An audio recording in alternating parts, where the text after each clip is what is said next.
અરવલ્લી જિલ્લાના મોડાસામાં કાયદો અને વ્યવસ્થાની સ્થિતિ પર ગંભીર સવાલો ઊભા કરતી એક અત્યંત ચિંતાજનક ઘટના બની છે.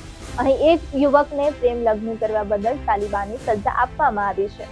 કેટલાક અસામાજિક તત્વોએ યુવકને જાહેરમાં જૂતાનો હાર પહેરાવીને ઘસડીને માર માર્યો હતો.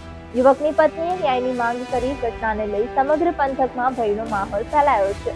આ ઘટના મોડાસા ટાઉન પોલીસ સ્ટેશનની હદમાં બની છે. વાયરલ થયેલા આ વિડીયોમાં સ્પષ્ટપણે જોવા મળે છે કેટલાક શખ્સો યુવકને જાહેરમાં અપમાનિત કરી રહ્યા છે તેમજ નિર્દયતાથી માર મારી રહ્યા છે.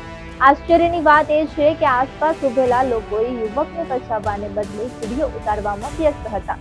કોઈએ પણ યુવકને મદદ કરવાનો પ્રયાસ કર્યો ન હતો. મોડાસા અલ્પાનગર સોસાયટીમાં રહું છું અને મારા છોકરાએ એક છોકરી સાથે પ્રેમ લગ્ન કર્યા હતા. 6 મહિના થયા વાતને. અને પ્રેમ લગ્ન કર્યા પછી અમદાવાદ હાઈકોર્ટમાં પ્રેમ લગ્ન થયા પછી મારા છોકરાને છેતરીના લોકો બોલાયો. 7-8 મહિના પહેલાં કોર્ટ મેનેજરે નિકાહખાની કરી હતી. તે બાબતે મારું સમાધાન થઈ ગયું. તો બીજા લોકોએ મારા હસબન્ડને મારા ઘરે આવીને તોડફોડ કરીને એમને બહુ માર્યા છે. માર્યા 4-5 જણાએ.